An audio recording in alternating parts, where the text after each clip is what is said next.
राधे राधे। माघ मास कृष्ण पक्ष सट तिला एकादशी व्रत कथा।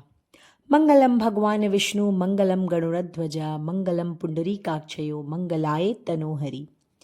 युधिष्ठिर बोले कि हे जगतपते, माघ मास के कृष्ण पक्ष की एकादशी का क्या नाम है, इसकी व्रत विधि क्या है तथा फल क्या मिलता है। हे प्रभु, यह सब आप विस्तार से बतलाएं। भगवान बोले, हे राजन, माघ मास के कृष्ण पक्ष की एकादशी का नाम षठ तिला एकादशी है, जो सर्व पाप नाशक है। इससे संबंधित कथा मैं तुमको बताता हूँ, जो पुलसत्य मुनि ने दालभ्य मुनि से कही थी। दालभ्य मुनि ने एक बार पुलसत्य मुनि से पूछा कि हे मुनि, इस मृत्यु लोक में मनुष्य अनेक प्रकार से पाप कर्म करते हैं, पराये धन की चोरी करते हैं, दूसरों को आगे बढ़ते देख ईर्ष्या करते हैं, फिर भी उन्हें नरक की प्राप्ति नहीं होती। वे ऐसा कौन सा कर्म करते हैं, कृपा करके बतलाएं। इस पर पुलसत्य मुनि बोले, हे महाभाग, यह आपने अति गूढ़ प्रश्न पूछा है। इसे ब्रह्मादि देवता भी नहीं जानते। यह गूढ़ रहस्य मैं तुम्हें बतलाता हूँ। माघ मास आने पर मनुष्य स्नान करके पवित्रता पूर्वक रहे, इंद्रियों पर संयम पाते हुए काम, क्रोध, लोभ, अहंग, पर निंदा को त्याग कर भगवान का स्मरण करे।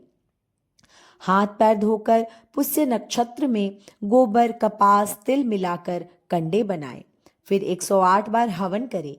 इस दिन यदि मूल नक्षत्र व एकादशी हो तो नियम पूर्वक रहे। इसके लिए विधान यह है कि पवित्रता पूर्वक भगवान विष्णु का पूजन करे। त्रुटि होने पर भगवान श्री कृष्ण के नाम का उच्चारण करे तथा रात्रि में जागरण व होम करे। चंदन, कपूर, अर्गजा, नैवेद्य आदि सामग्री से शंख, चक्र, गदाधारी भगवान हरि का पूजन करे। फिर श्री कृष्ण बोलकर सीताफल, नारियल या बिजौरे फल या सुपारी से पूजन व अर्घ्य दान करे।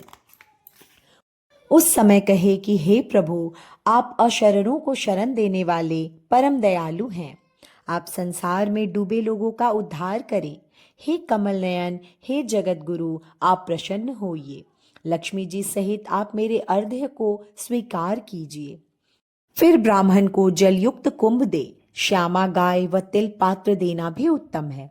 स्नान व भोजन में तिल श्रेष्ठ है, अतः तिल दान भी करना चाहिए। मनुष्य जितने तिलों का दान करता है उतने ही वर्षों तक स्वर्ग में वास करता है।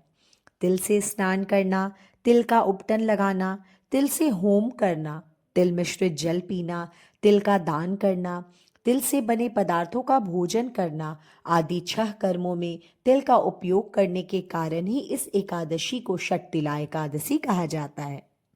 यह एकादशी पापनाशक है। एक बार देवर्षि नारद के पूछने पर कि षट तिला एकादशी का क्या फल मिलता है, भगवान श्री कृष्ण बोले कि हे नारद, सुनो। पूर्व काल में मृत्युलोक में एक ब्रह्माणी थी, जो सदैव ब्रह्मचर्य का पालन करती थी। वो देव पूजन व्रत किया करती थी। एक बार वह 1 माह तक व्रत करती रही। उसका शरीर दुर्बल हो गया, लेकिन उसने कभी देवताओं और ब्राह्मणों को धन व अन्न का दान नहीं किया।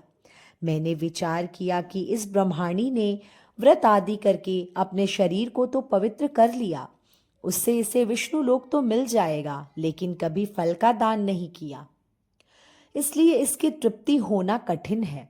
यह विचार कर मैं मृत्यु लोक में गया और ब्रह्मानी से अन्न मांगा तो वह बोली कि आप यहाँ क्यों पधारे हैं। मैंने उससे कहा कि मुझे भिक्षा चाहिए। तब उसने मुझे मिट्टी का एक पिंड दे दिया। उसे लेकर मैं लौट आया। कुछ समय पश्चात वह ब्रह्माणी मरकर स्वर्ग लोक में आई। मिट्टी के पिंड के प्रभाव से उसे एक घर मिला जो अन्न व धन से रहित था। हे नारद, वह ब्रह्माणी मेरे पास आई और बोली, हे प्रभु, मैंने अनेक व्रत पूजन आदि किए हैं, फिर भी मेरा घर वस्तुओं से रहित है।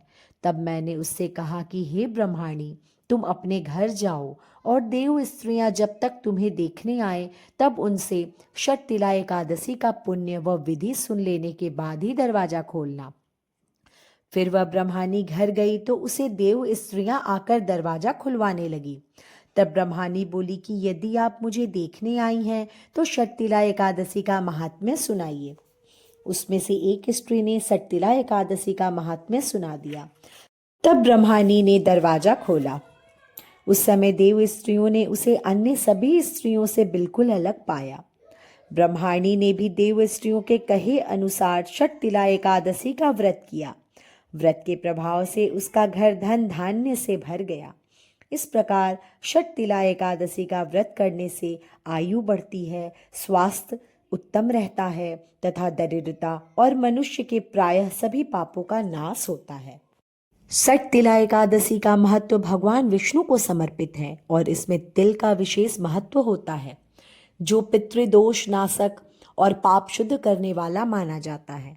महाभारत में अर्जुन ने श्री कृष्ण से षटतिला एकादशी के व्रतों का महत्व पूछा, जिसके अनुसार इस दिन तिलों का दान करने से व्यक्ति सहस्त्र वर्ष स्वर्ग में वास करता है और अंततः वैकुंठ धाम की प्राप्ति होती है। राधे राधे।